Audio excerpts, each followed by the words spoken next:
Hello, and thank you for joining us on 24 Plus. I'm Pepper Baker. Tennessee's new congressional map splits Shelby County into 3 districts. That's 5, 8, and 9.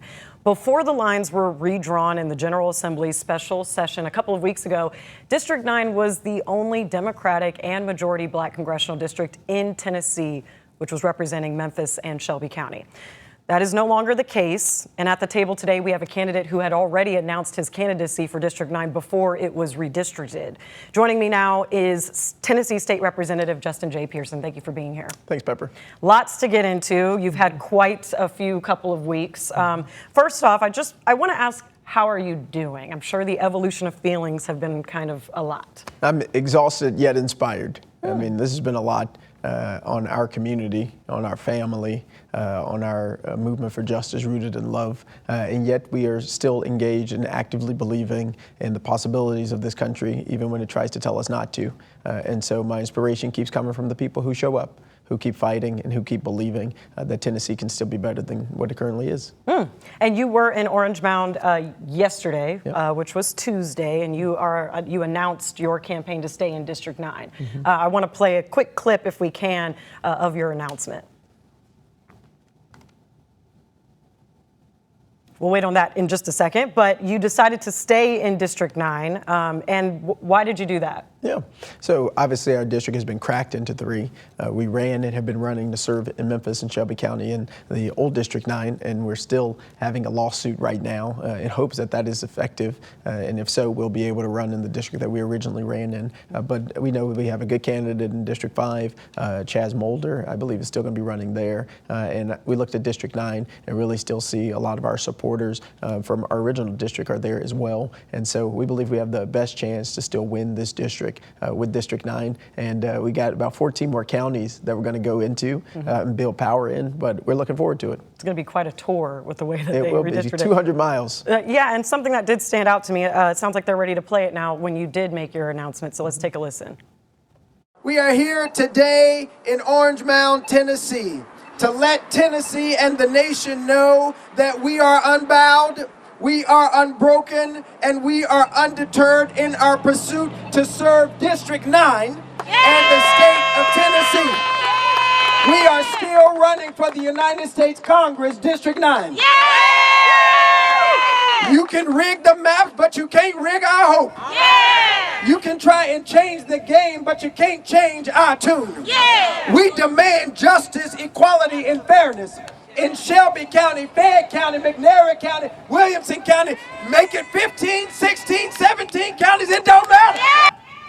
So you aren't just going to be campaigning in Shelby County or in District 9, the former District 9. So what is your strategy now as you follow along this new District 9? Absolutely. We have to go everywhere. I mean, one of the favorite compliments that I get from our current campaign is we're everywhere, because we've had roughly 250 events and community engagements that we've been to. We've met with thousands of voters across Memphis and Shelby County, up to Millington, all the way up to Covington, making sure that our message gets to people, that it's about us.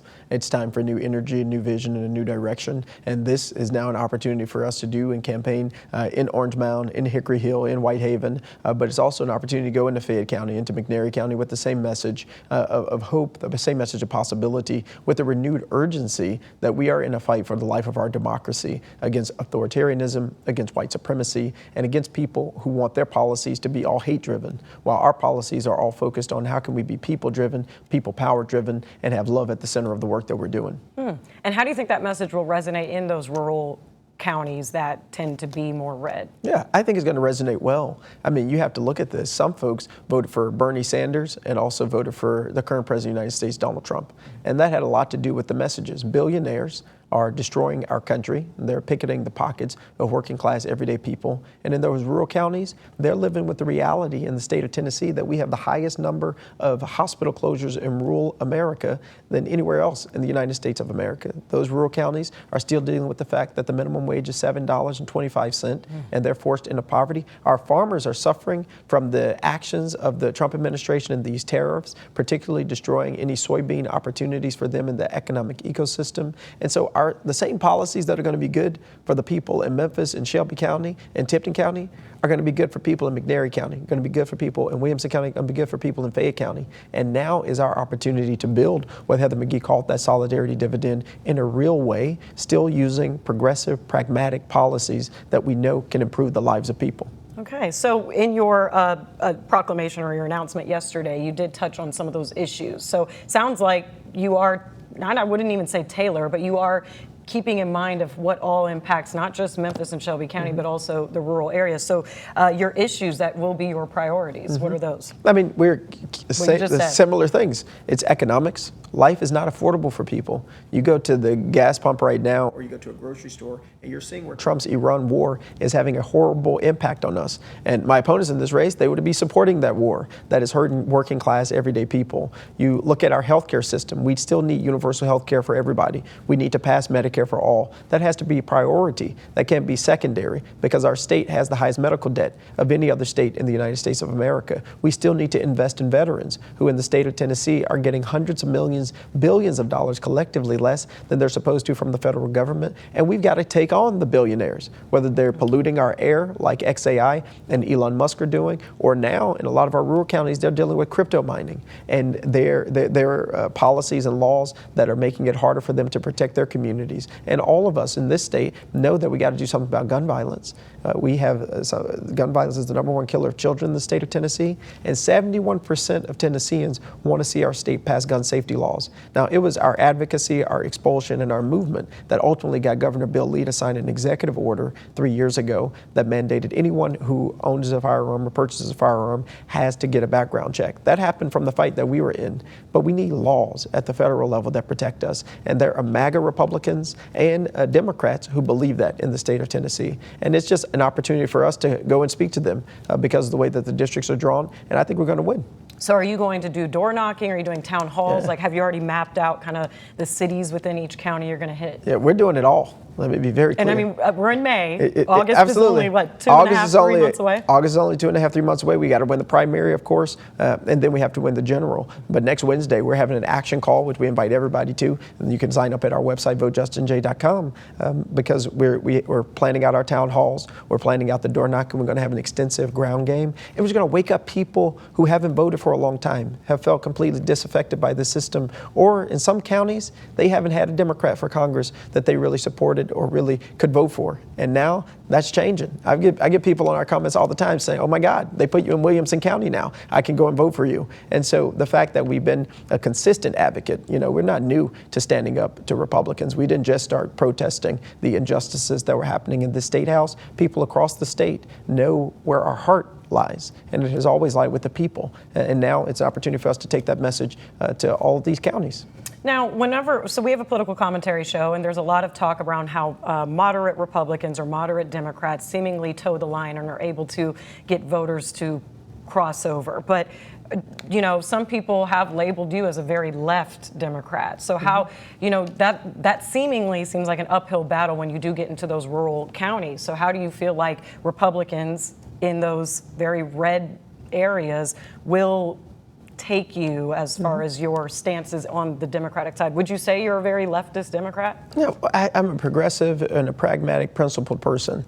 My faith guides the decisions that I make, and I'm happy and proud about that. I do believe that everybody deserves health care, and if you think that's too leftist, okay, I think everybody needs to have an increase to their wages. If we don't cap the wages for these billionaires, we need to make sure that the people who are at the bottom and working in these companies actually have their wages lifted up.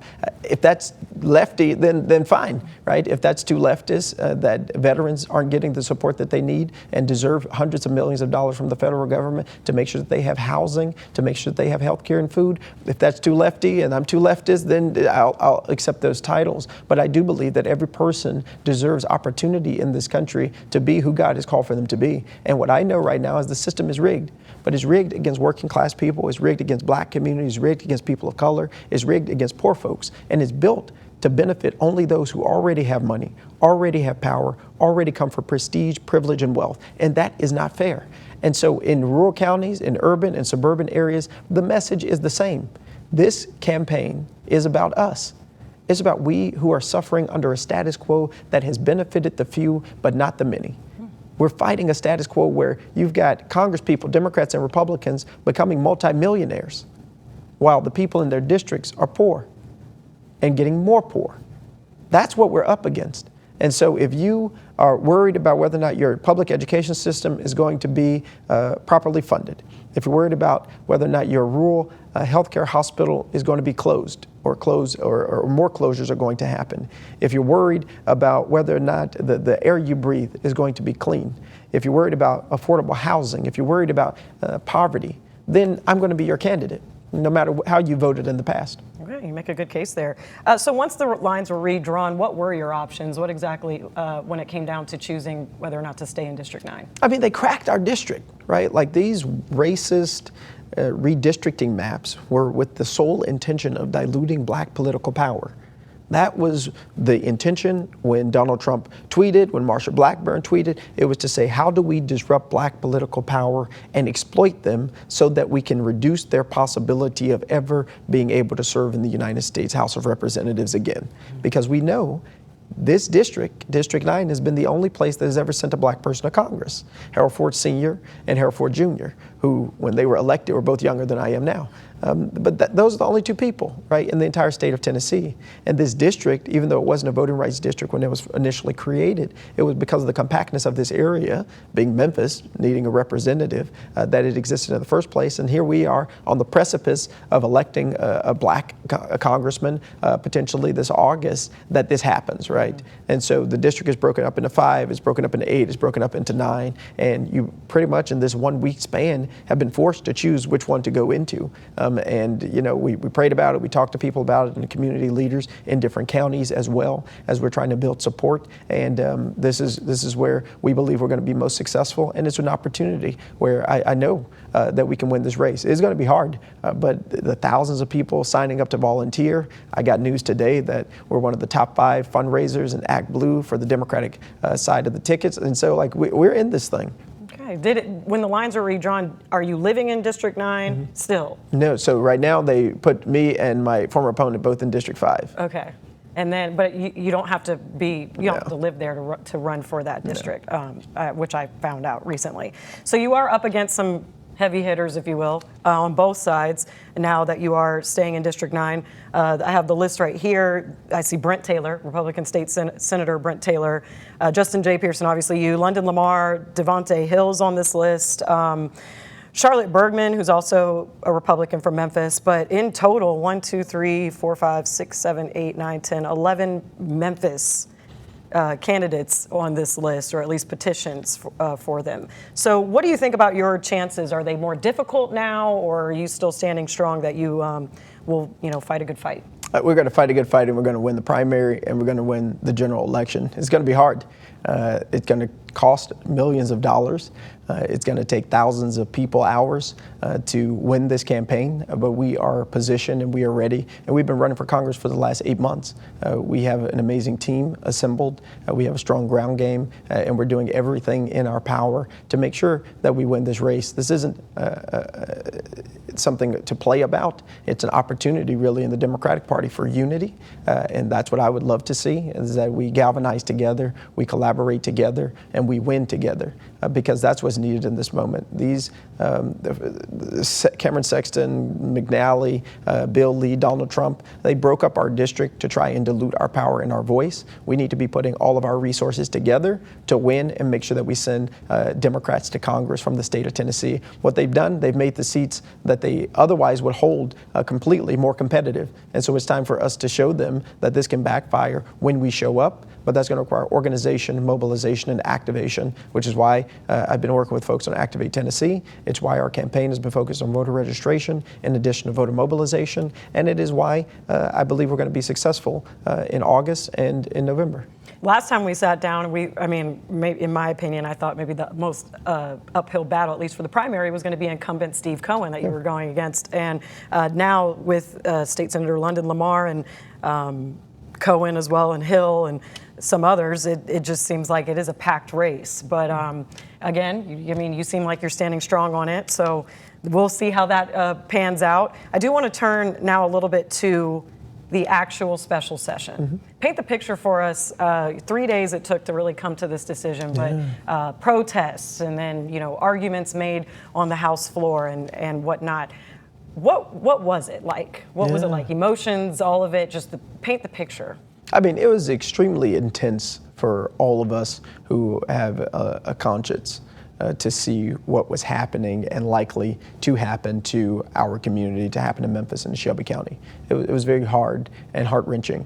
What I will also say is God bless Black women organizers who really inspired elected officials who had never thought about protesting before, elected officials who had never really advocated publicly in that ways that they did in the Senate and also in the House. And so I don't want to list all the names, but folks like Rachel Spriggs, Tequila Rucker, Amber Sherman, Odessa Kelly, leaders like Charlene Oliver. I mean, she literally stood on top of her desk in the Tennessee Senate. Like these moments really showed that what was happening was immoral, it was unjust, and that we were not going to take the political lynching lightly.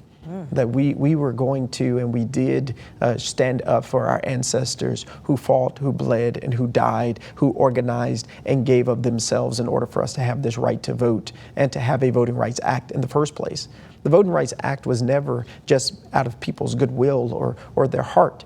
It was out of necessity because Black people in particular have been locked out of the access to the ballot through things like poll taxes, counting jelly beans, being lynched for registering to vote, being beaten to death for trying to vote or for registering to vote or casting a ballot. That is the America that white supremacists are trying to bring us back to, where we are more afraid of exercising our power because we're supposed to somehow adopt the idea that they are the only ones worthy of our vote. They're the only ones worthy of representing us, when for hundreds of years we tried it that way.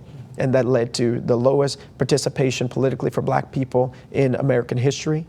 That led to us being locked out of resources and economic opportunity. That continued to deprive us of our humanity and of our citizenship status in this country. We've tried it this way before, and we're not going back. But this political lynching that they have executed upon us is not going to stop us. It is not going to silence us, and it is not going to make us quit. Because that's what they thought would happen. They would create a district for Brent, and then everyone would just accept it to be. But no, we're not. They're going to have to fight with everything they've got. And their white supremacist leader-in-chief, he's going to need to come to Tennessee to advocate for the candidate that he wants, because we're giving this fight everything we've got. Did you feel like arguments on the House floor were being heard effectively before the decision, or did you feel like those that voted against it had already made up their minds even before going into the special session? They'd made up their minds before. I mean, the truth is, they wouldn't have called a special session if they did not have the votes to pass this.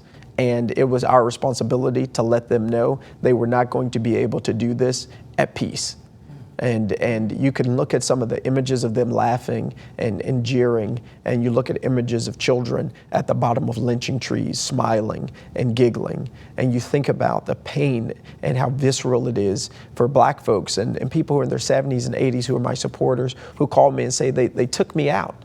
They took me out. They took me from you, right? And these are folks who grew up with colored and white fountains, right, who are now experiencing how painful this is in our community and in this moment in time. And so the level of urgency that we have to fight for our democracy, for we who are alive right now, cannot be overstated. Which is why I'm going to Selma and Montgomery this weekend. We have to show up and not just pray that things are going to get better or hope that the court cases go our way, though we do and we pray. We need people who are actually willing to show up and organize. And so to the amazing organizers, we had meetings. I encouraged our Black caucus and our Democratic caucus to hold a rally, which we organized, my team and I, with Stacey Abrams, and we were able to do a public hearing with people to be able to testify about what they saw was wrong. Because that's the type of leadership we need now. It's not enough to just give a statement and then sit down. We have to have people who understand organizing, understand fighting, and also understand the work of collaborating and building power. And you can't build power with oppressors. That's not how it works, because they never let you relinquish your chain. You have to build power with your communities that want justice. And that's what I've been effective at doing for the last 6 years. Powerful words there. Now, I do want to ask Representatives, Republican state reps Gillespie and Mark White, who are both representatives of Memphis or Germantown or, what you will, Shelby County. They voted no. Did that surprise you? No, John is in a primary that he's likely to lose to Jesse Huseth, and Mark White just took over the school system and is looking for some goodwill, which I do not give him.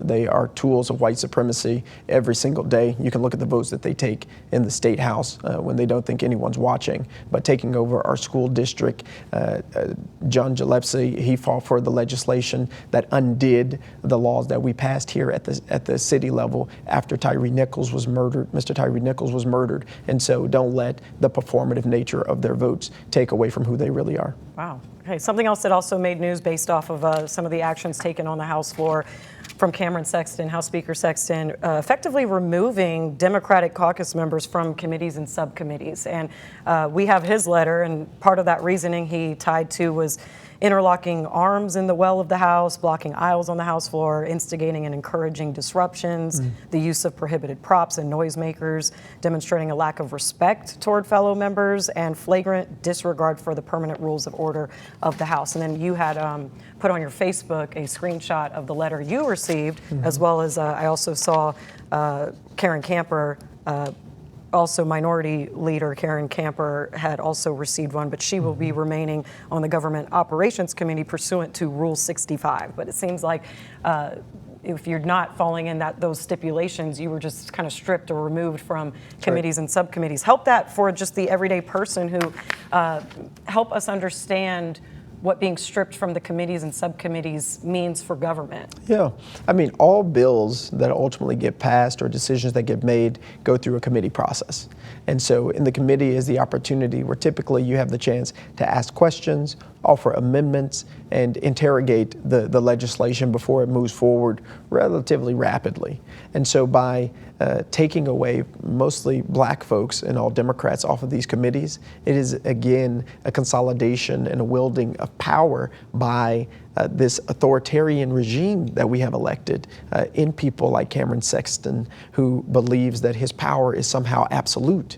And thus, he can take away nearly 2 million people's representation from these very important committees, whether it be government ops or finance committees, where we serve, where we offer insights and questions on behalf of our caucuses, on behalf of our constituents. And so by saying you all no longer get that representation, it means all white Republican men primarily are going to continue to serve on these committees, make rules without your input, and make decisions for you without you being in the room. And that is what is happening here in Tennessee, but this is replicating in Mississippi, Alabama, across the South as this neo-Confederacy is re-rising, right? Because, and I'm using these words very intentionally because the states of the Confederacy are the ones who, post the Calais decision of the Supreme Court, have decided to strip away black representation in Congress, but they're not going to stop there. They're going to take away representation in the Tennessee House, in the Tennessee Senate, and in their chambers as well over the coming months and years, which again, not only dilutes black political power, it eviscerates it in an attempt to silence our voices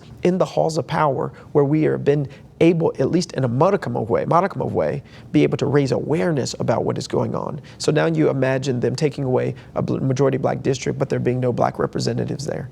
No black senators there, no Charlene Olivers on top of desk, no black Democrats in the House locking arms. That is the version of America and the version of Tennessee and the version of the South that they want, to turn our places of power into, in essence, new Klan meetings for them to be able to strip away power and rights without ever having to face any repercussions or even the resistance of someone's question. So how do you all fight this and get back on these committees? I know that our leadership and our Black Caucus is working actively on this. We're going through the rules right now and talking to the attorneys at the State House as well, because this is unfair and it's unjust, but this is also not abnormal. This is who Cameron Sexton is. This is why we have not expanded the access to Medicaid in our state, because these are the types of people who are in power. This is why Democrats like me, Gloria Johnson, and others are not allowed to pass legislation because of leaders like Cameron Sexton. They prevent it.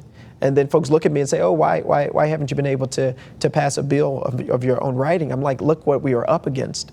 right? And so I have to co-sponsor more legislation, and I've co-sponsored legislation that's become law, co-sponsored resolutions, obviously, that have passed the House, and even got September 22nd, which I wrote as a Veteran Suicide Prevention Day. So we're able to still figure out how to work in a very toxic legislative environment. But the truth of the matter is the barriers are real. And they're very hard to overcome once you become a person who's willing to speak up and speak out. 3 years ago, it was just me from Memphis getting expelled. Right? Today, every black Democratic member in the Tennessee House of Representatives received a letter from Cameron Sexton for standing up and standing together. Solidarity and justice requires sacrifice, and there's always a cost, but it's always worth it.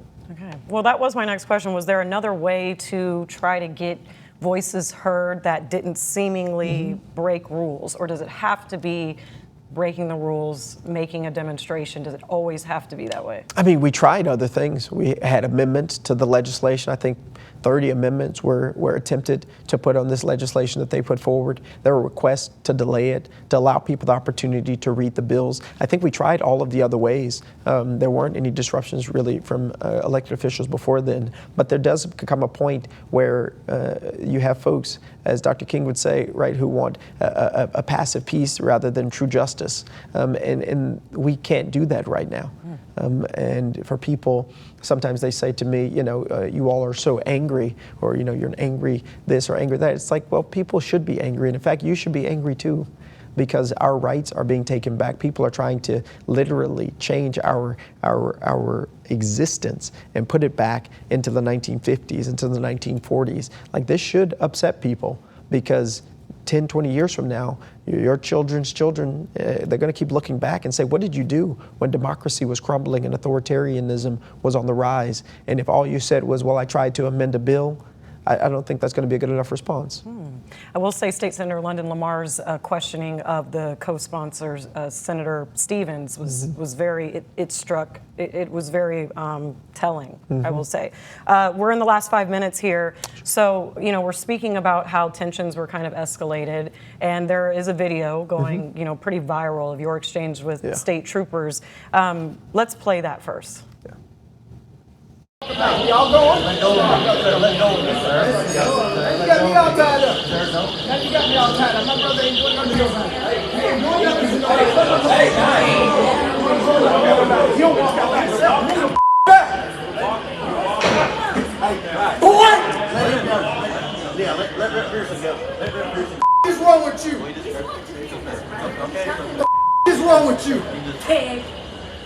You stupid mother.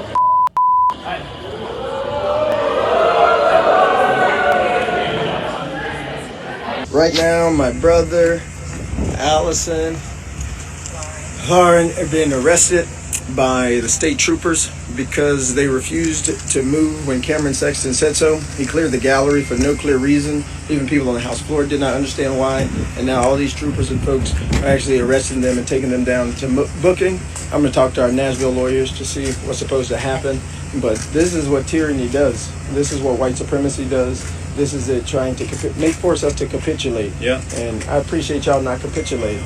And I'm going to take the votes. I'm going to speak up and speak out. But this is the problem with our democracy.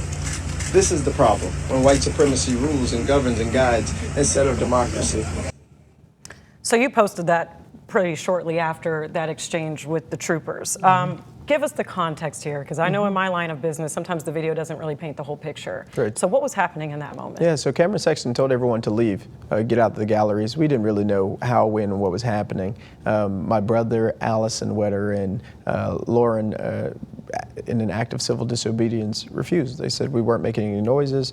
We are exercising our First Amendment right to participate and bear witness. But this isn't Cameron's first time doing this. He has done this on many occasions because he doesn't want people to bear witness, which is why he's gotten this new nickname, right, of Ku Klux Cameron, because this is who he is in trying to silence the voices of people, even people's ability to witness what he is doing in the State House.